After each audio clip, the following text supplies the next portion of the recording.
Cultivation Architectures. Episode 2, Environmental Control, the Real Levers of Growth. If cultivation systems are different architectures built around plant biology, then environmental control is the foundation those architectures are built upon. Before nutrients, before media, before training methods, and before genetics expresses itself in any meaningful way, there is the environment, not as a passive backdrop, but as the active set of forces that determines how every biological process inside the plant behaves at the same time. This is one of the most important lessons cultivation eventually teaches you. Most growers begin by focusing on the visible inputs, nutrients, additives, media, irrigation schedules, and genetics feel like the factors that should have the greatest influence on results because they are tangible and easy to manipulate.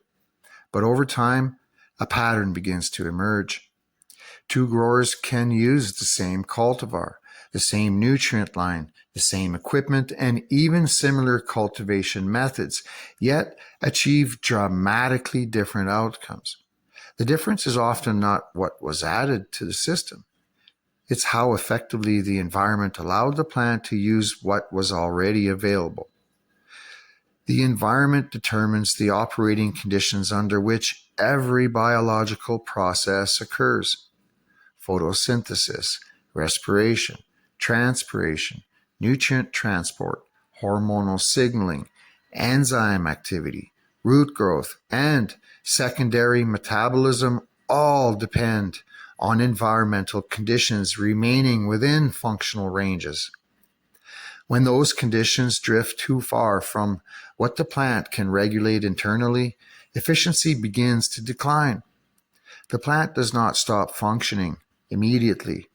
Instead, it redirects energy away from growth and towards maintaining stability.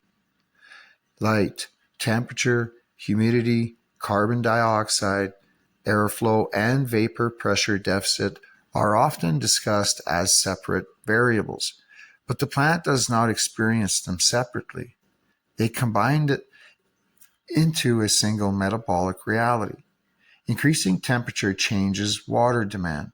Altering humidity changes transpiration rates. Increasing light intensity changes carbon dioxide demand. Adjusting airflow changes how moisture leaves the leaf surface and how efficiently gases move between the plant and its environment. Every environmental adjustment alters multiple biological processes. At the center of environmental control is the concept of efficiency. A plant is constantly converting energy, transporting water, building tissues, regulating chemistry, and responding to external conditions. These processes consume resources and require coordination. The more favorable the environment, the less energy must be spent compensating for limitations. The more stable the environment, the more resources can be directed towards growth, development, and reproduction. One of the most common misconceptions in cultivation is the belief that increasing a beneficial input automatically improves performance. In reality, plant growth is usually governed by limiting factors. Growth is rarely determined by the strongest part of the system. It's usually determined by the weakest. A cultivation room may contain enough light to support extremely aggressive growth, but if carbon dioxide availability can't support the photosynthetic demand being created, that additional light produces diminishing results. Carbon dioxide may be abundant, but if temperature prevents enzymes from functioning efficiently, the plant can't fully utilize it. Nutrients may be perfectly balanced, but if transpiration is restricted, nutrient transport becomes the bottleneck. Root zone conditions may be ideal, but if environmental instability repeatedly triggers stress responses, then overall performance remains limited. This principle appears repeatedly throughout cultivation. The factor receiving the least attention often becomes the factor defining the system's ceiling. As growers gain experience, many discover that improving results often has less to do with adding new inputs and more to do with identifying limitations that are already present. This is why environmental management is often a process of removing restrictions rather than maximizing variables.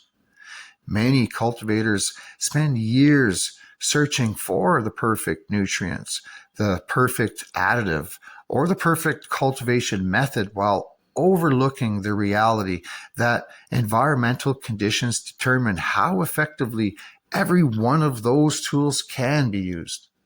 The environment defines the operating range of the entire biological system.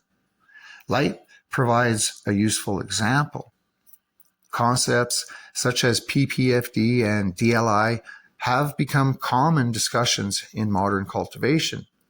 PPFD describes the intensity of usable light reaching the canopy at any given moment, while DLI describes the total amount of light delivered across an entire day. Both measurements are valuable, but neither guarantees improved growth on its own. A plant can only process the energy it is capable of using. Beyond a certain point, additional light simply creates greater demand for carbon dioxide, water movement, nutrient transport, and metabolic activity. If those supporting systems can't keep pace, efficiency declines. What appears to be a lighting problem is often a limitation somewhere else in the system. This introduces the concept of environmental ceilings. Every cultivation environment has a maximum productive capacity defined by its weakest supporting process. Increasing light may improve growth until carbon dioxide becomes limiting. Increasing carbon dioxide may improve growth until temperature becomes limiting. Increasing nutrient availability may improve growth until oxygen availability in the root zone becomes limiting. Every improvement eventually encounters another constraint. Experienced growers often spend more time identifying bottlenecks than chasing optimizations.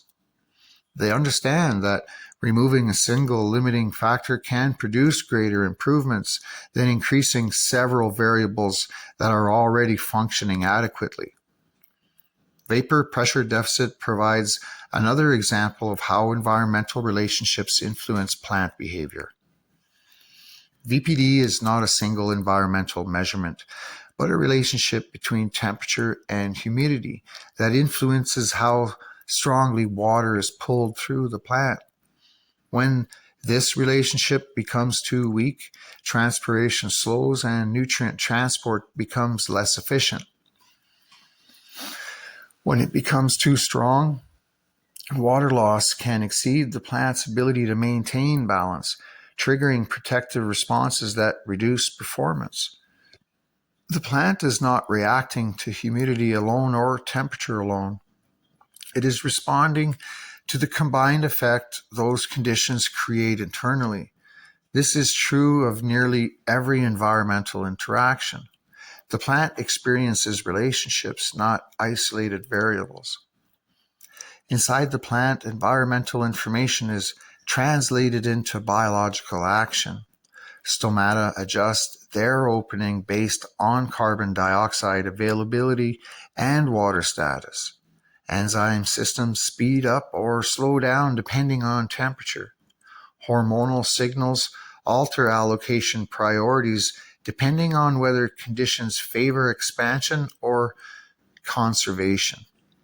The plant continuously evaluates its environment and adjusts its behavior accordingly. This is where environmental control begins to move beyond numbers and measurements. A grower is not simply adjusting settings on equipment. They are shaping the biological environment that determines how resources move through a living system. One concept that receives surprisingly little attention is environmental momentum. Many growers think about environmental conditions as individual measurements taken at specific moments. Plants experience them differently. A plant experiences the environment as a continuous history of conditions. A brief fluctuation may have little consequences, but prolonged periods of environmental imbalance can trigger physiological adjustments that persist even after conditions improve. Stomatal behavior changes, hormonal priorities shift, resource allocation patterns adapt. The plant reorganizes itself around those conditions it has been experiencing. This helps explain why stress often develops quickly, but recovery can take much longer. The plant must not only return to favorable conditions, it must also reverse the adjustments that were made during the period of imbalance. In this sense, plants carry a form of environmental memory expressed through physiology rather than thought. This is one reason experienced cultivators place such a high value on consistency. They understand that environmental stability compounds over time. A system operating at 90% efficiency every day often outperforms a system that occasionally reaches perfect conditions but repeatedly falls outside functional ranges. Small disruptions accumulate. Stability accumulates as well. Different cultivation architectures approach environmental control from different directions.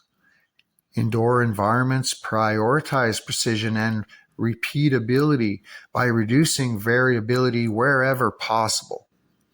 Greenhouses balance natural environmental inputs with varying levels of control. Outdoor cultivation embraces environmental variability and relies more heavily on genetics, adaptation, and resilience. None of these approaches are inherently superior. They simply represent different philosophies of environmental management. One prioritizes control. Another prioritizes efficiency through natural inputs. Another prioritizes adaptation. The plant responds to all of them according to the conditions they create. This also explains why consistency and expression often exist in tension with one another. Highly controlled environments tend to produce more predictable outcomes because fewer variables are changing simultaneously. More dynamic environments may produce greater variation in structure, chemistry, and expression because the plant is responding to a wider range of environmental signals. Neither outcome is automatically better. They simply reflect different cultivation objectives. When viewed through a systems perspective, environmental control becomes the interface between cultivation architecture and plant biology. Every cultivation decision ultimately expresses itself through environmental influence before it is ever reflected in plant structure, yield, or chemistry. Light influences photosynthesis. Temperature influences metabolic speed. Humidity influences water movement. Carbon dioxide influences carbon fixation. Airflow influences gas exchange and boundary layer dynamics. Root zone conditions influence nutrient uptake and respiration. What appears above ground is often the final result of environmental processes that began long before visible changes appeared. This is why environmental mistakes rarely remain isolated. A change in temperature alters transpiration. Transpiration influences nutrient movement. Nutrient movement influences ionic balance. Ionic balance influences metabolic activity. Metabolic activity influences growth and chemical expression.